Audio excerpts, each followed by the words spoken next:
사무엘상 19장. 사울은 자기 아들 요나단과 자기의 모든 종들에게 다윗을 죽이라고 말했습니다. 그러나 요나단은 다윗을 매우 아꼈습니다. 그래서 요나단은 다윗에게 이렇게 귓속말을 해주었습니다. 내 아버지 사울이 자네를 죽일 기회를 찾고 있네. 그러니 조심하여 내일 아침에 아무도 모르는 곳에 숨어있게. 내가 아버지와 함께 자네가 숨어있는 들로 나가서 자네에 대해 아버지에게 이야기를 해보겠네. 그런 다음 내가 알아낸 것을 자네에게도 알려주겠네. 요나단은 자기 아버지 사울과 이야기를 했습니다. 요나단은 다윗에 대해 좋은 말을 했습니다. 요나단이 말했습니다. 아버지는 왕이십니다. 아버지의 종 다윗에게 나쁜 일을 하지 마십시오. 다윗은 아버지에게 나쁜 일을 하지 않았습니다. 다윗이 한 일은 오히려 아버지에게 크게 도움이 되었습니다. 다윗은 자기 목숨을 걸고 블레셋 사람 골리앗을 죽였습니다. 여호와께서는 온 이스라엘이 큰 승리를 거두게 하셨습니다. 아버지도 그것을 보시고 기뻐하셨는데 왜 다윗에게 나쁜 일을 하려 하십니까? 다윗은 죄가 없습니다. 그를 죽일 이유가 없습니다. 사울은 요나단의 말을 듣고 이렇게 약속하였습니다. 여호와께 맹세하지만 나는 결코 다윗을 죽이지 않겠다. 그러자 요나단은 다윗을 불러냈습니다. 요나단은 아버지 사울왕이 한 모든 말을 다윗에게 이야기해 주었습니다. 그리고 요나단은 다윗을 사울에게 데리고 갔습니다.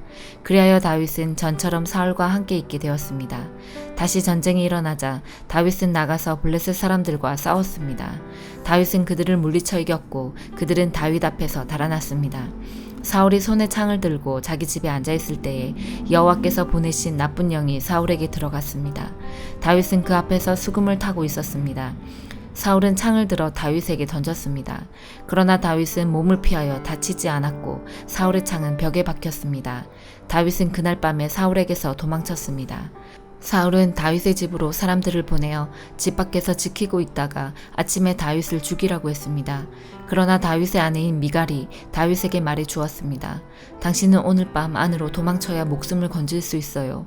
지금 도망가지 않으면 내일 아침 죽을 거예요. 미갈은 창문을 통해 다윗을 밖으로 내려보냈습니다. 그래서 다윗은 피했습니다. 미갈은 우상을 가져다가 침대 위에 놓고 옷으로 싼 다음에 염소털을 그 머리에 씌웠습니다. 사울은 다윗을 잡으려고 사람들을 보냈습니다. 그러나 미갈은 다윗은 아파요 하고 말했습니다. 다윗을 잡으러 갔던 사람들이 사울에게 돌아와서 미갈의 말을 전하였지만 사울은 그 사람들을 다시 돌려보내 다윗을 잡아오게 했습니다. 사울이 그들에게 말했습니다. 침대를 통째로 들고 오너라. 내가 다윗을 죽여버리겠다.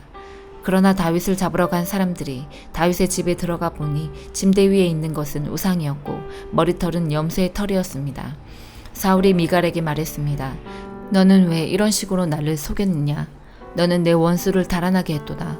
미갈이 사울에게 대답했습니다. 다윗이 자기를 도망갈 수 있게 해주지 않으면 나를 죽여버리겠다고 했어요.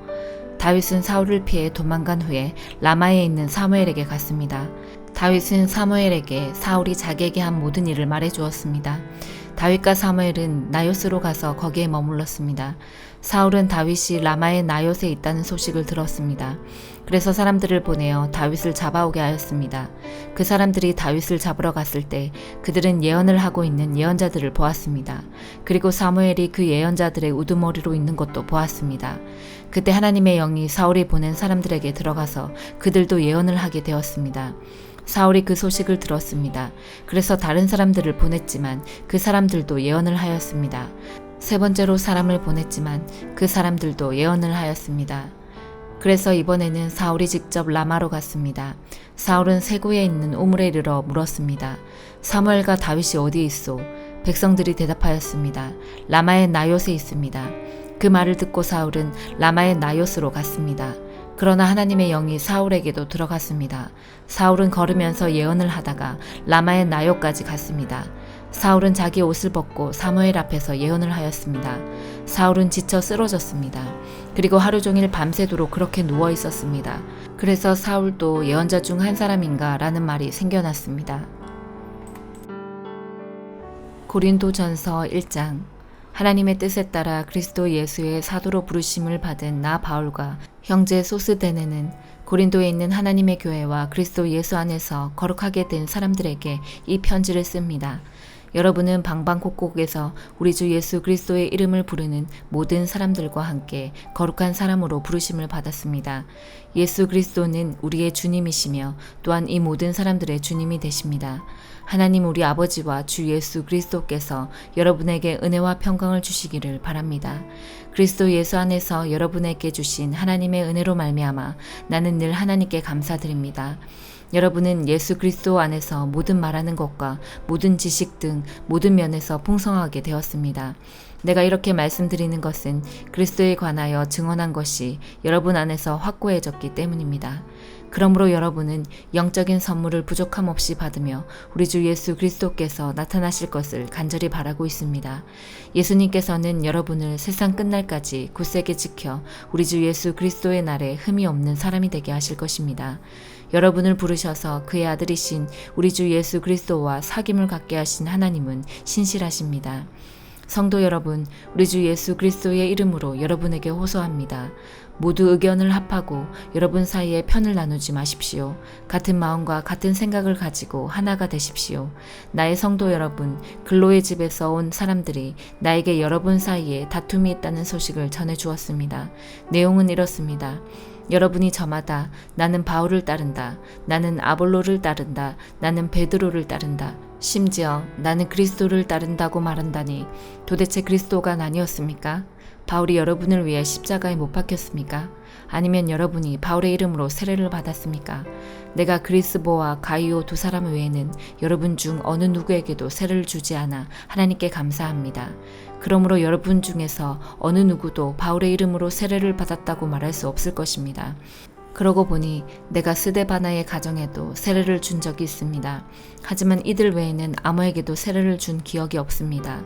그리스도께서 나를 보내신 것은 세례를 주기 위해서가 아니라 복음을 전하도록 하기 위해서였습니다. 그것은 인간의 지혜로운 말로 하라는 것이 아니었습니다. 그리스도의 십자가가 그 능력을 잃지 않게 하려는 것입니다. 십자가에 관한 말씀이 멸망할 사람들에게는 어리석은 것에 불과하지만 구원받은 우리에게는 하나님의 능력입니다. 성경에 이렇게 기록되어 있습니다. 내가 지혜로운 사람들의 지혜를 멸하고 지식 있는 사람들의 지식을 물리치리라. 지혜 있는 사람이 어디 있으며 학자가 어디 있습니까? 이 시대의 변론가가 어디 있습니까? 하나님께서 이 세상의 지혜를 어리석게 하지 않으셨습니까? 세상이 자기의 지혜를 통해서는 하나님을 알지 못하게 하신 것이 하나님의 지혜입니다. 그래서 하나님께서는 우리가 전하는 어리석어 보이는 말씀 선포로 믿는 사람들을 구원하기를 기뻐하셨습니다. 유대인들은 표적을 요구하고 그리스인들은 지혜를 찾습니다. 하지만 우리는 그리스도께서 십자가에 못 박히셨다고 전합니다. 이것이 유대인들에게는 걸려 넘어지게 하는 것이요 이방인들에게는 어리석은 것이지만 유대인이 되었든지 그리스인이 되었든지 부르심을 받은 사람들에게는 그리스도는 하나님의 능력이며 하나님의 지혜입니다. 하나님의 어리석음이 사람의 지혜보다 더 지혜로우며 하나님의 약함이 사람의 강함보다 더 강합니다. 성도 여러분, 하나님께서 여러분을 부르셨을 당시 여러분의 모습이 어떠했는지를 생각해 보십시오. 세상의 표준으로 볼 때 지혜 있는 사람이 많지 않았고 권력 있는 사람도 많지 않았으며 가문 좋은 사람도 많지 않았습니다.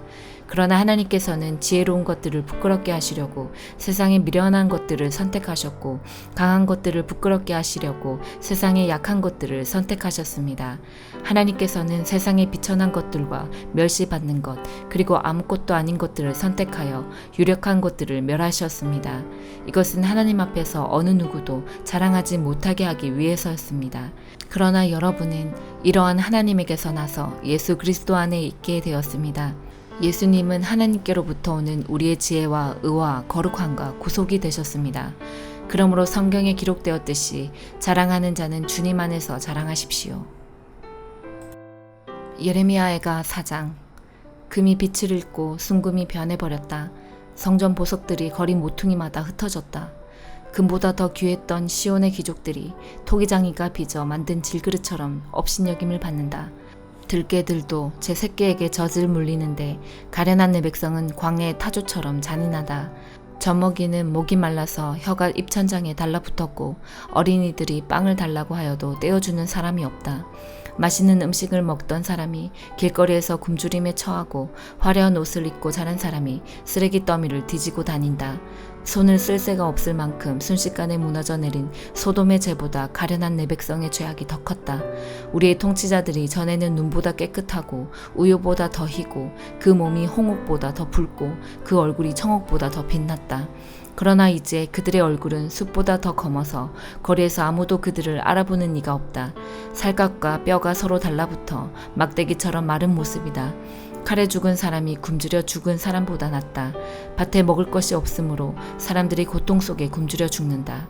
가련한 내 백성이 멸망할 때에 착한 여자들마저 제 손으로 자기 자식을 잡아먹어서 자녀들이 부모의 음식이 되었다. 여호와께서 대단히 분노하셔서 무서운 진노를 쏟아부으셨다. 시온을 불지르시고 그 터를 세우셨다. 예루살렘 성문으로 원수들이 쳐들어오는 것에 대해 세계의 어느 왕도 땅의 어느 백성도 믿지 못했다. 그러나 그런 일이 일어나고 말았으니 예언자들이 죄를 짓고 제사장들이 악한 일을 했기 때문이다. 그들은 성 안에서 의로운 사람들을 죽였다. 그들이 보지 못하는 사람처럼 거리를 헤매고 다니며 피로 몸이 더러워진 까닭에 아무도 그들의 옷자락을 만지지 않는다. 사람들이 그들을 향해 더럽다, 꺼져라, 비켜라, 비켜라, 가까이 오지 마라 하고 소리친다. 그리하여 그들이 그곳에서 나와 이리저리 떠돌아다니지만 다른 민족들도 다시는 여기에 머물지 마시오 하고 말한다. 여호와께서 그들로부터 얼굴을 돌리시며 다시는 그들을 돌보지 않으신다. 제사장을 소중히 여기지 않으시고 장로들에게 자비를 베풀지 않으신다. 우리도 눈이 빠지도록 도와줄 사람을 기다렸으나 헛일이었다. 헛되이 망대에 올라 우리를 구해줄 나라를 기다렸다. 원수들이 우리를 노리고 있으므로 거리를 다닐 수도 없었다. 우리의 끝이 가까웠고 우리의 날이 다해 마지막에 이르렀다. 우리를 쫓는 사람은 공중의 독수리보다 빨랐다. 그들이 산 위에서 우리를 쫓았고 광야에 숨어서 우리를 기다렸다. 여호와께서 기름을 부어 세우신 왕, 곧 우리 코에 생기와 같은 사람이 그들의 덫에 걸렸다. 우리가 민족들 가운데서 그의 보호를 받을 것이다 라고 말했던 사람이 덫에 걸렸다. 우스 땅에 사는 딸 에도마, 기뻐하고 즐거워하여라. 하지만 너희도 여호와께서 내리신 진노의 잔을 마셔야 할 것이니 취하여 벌거벗게 될 것이다. 딸 시온아, 네 벌이 다 끝났다. 주께서 다시는 네가 사로잡히지 않게 하실 것이다. 그러나 딸 에도마, 주께서 네 죄를 심판하실 것이고 네 죄를 드러내실 것이다. 시편 35편. 여호와여, 나와 다투는 자와 다투어 주시고 나와 싸우는 자와 싸워 주소서. 방패와 갑옷을 집어드시고 일어나 나를 도와주소서. 나를 추격하는 자들을 향해 칼과 창을 모두 드시고 내게 너를 구해주겠다라고 말씀해 주소서. 내 목숨을 노리는 사람들이 부끄러움을 당하게 해주시고 나를 해치려는 사람들이 창피해서 달아나게 해주소서. 여호와의 천사가 그들을 쫓아버릴 때에 바람에 날아가는 겨와 같게 하소서. 여호와의 천사가 그들을 뒤쫓을 때에 그들이 가는 길을 캄캄하고 미끄럽게 해주소서. 그들은 아무 까닭 없이 나를 잡으려고 몰래 그물을 쳐놓고 아무 이유 없이 나를 죽이려고 웅덩이를 파놓았습니다. 오 주님, 그들을 망하게 해주시고 자기들이 쳐놓은 그물에 걸리게 하시고 자기들이 파놓은 웅덩이에 빠지게 하여 주소서. 그리하시면 내가 여호와 안에서 즐거워하며 여호와께서 베푸신 구원을 인하여 기뻐할 것입니다. 내가 온몸으로 외칠 것입니다. 여호와여, 주님 같은 분이 없습니다. 여호와는 힘센 사람들에게서 연약한 사람들을 건져내시며 힘없고 가난한 사람들을 강도들에게서 구하시는 분이십니다. 거짓을 말하는 증인들이 법정에 서서 내가 알지도 못하는 것을 캐묻습니다. 그들은 내게 선을 악으로 갚고 내 목숨마저 노렸습니다. 그렇지만 그들이 병들었을 때 나는 굵은 베옷을 걸치고 금식하며 기도했습니다. 그들을 위한 내 기도에 응답이 없을 때 내 친구나 형제들을 위해 슬퍼하듯 나는 그들을 위해 슬퍼하며 울었습니다. 마치 어머니가 돌아가셨을 때에 내가 우는 것처럼 고개를 떨구고 슬퍼하였습니다. 그렇지만 내가 넘어지자 그들은 모여들어 나를 비웃었고 느닷없이 나를 치고 때렸습니다. 그들은 그치지 않고 욕을 합니다. 하나님을 두려워하지 않는 자들처럼 그들은 나를 잔인하게 비웃었고 나를 보며 이를 갈았습니다. 주여, 언제까지 이러한 일들을 보고만 계시렵니까? 잔인하게 짓밟히는 내 목숨을 건져주소서. 이 사자 같은 자들에게서 나를 구해주소서. 내가 예배 모임 가운데서 주님께 감사할 것이며 많은 사람들 가운데서 주님을 찬양할 것입니다. 아무 이유 없이 내게 달려든 원수들이 더 이상 나를 비웃지 못하게 하소서. 아무 까닭 없이 나를 미워하는 자들이 더 이상 음흉한 미소를 짓지 않게 해주소서. 그들은 따뜻하게 말하지 않습니다. 조용히 지내는 착한 사람들에 대해 온갖 거짓말을 꾸며댑니다. 나를 향해 입을 크게 벌리면서 하하 저것 봐라 네 꼴이 참 좋구나 하며 빈정댑니다. 여호와여 주님께서 다 보셨습니다. 더 이상 가만히 계시지 마소서. 오 주님이시여 나를 홀로 내버려 두지 마소서. 나의 하나님 나의 주여 떨치고 일어나 나를 변호해 주소서. 나의 하나님이시여 나를 위해 답변해 주소서. 여호와 나의 하나님 주님의 올바른 법을 따라 옳고 그름을 가려주시고 그들이 나를 비웃지 못하게 해주소서. 그들이 하하 우리 뜻대로 되었다 라고 생각하지 못하게 하시고 하하 우리가 이겼어 라고 말하지 못하게 해주소서. 내 불행을 좋아하는 사람들 모두 부끄러움을 당하게 하시고 혼란스러워하게 해주소서. 나에게 우쭐거리는 사람들 모두 수치와 창피로 덮으소서. 내 결백함을 즐거워하는 사람들이 웃고 소리 지르며 즐거워하게 해주소서. 여호와는 높임을 받으실 분이시며 그의 종이 뜻하는 모든 일이 잘 되어가는 것을 좋아하시는 분이다 라고 말하게 해주소서. 내 혀로 주님의 의로우심을 찬양하며 온종일 주님을 찬송할 것입니다. 아멘.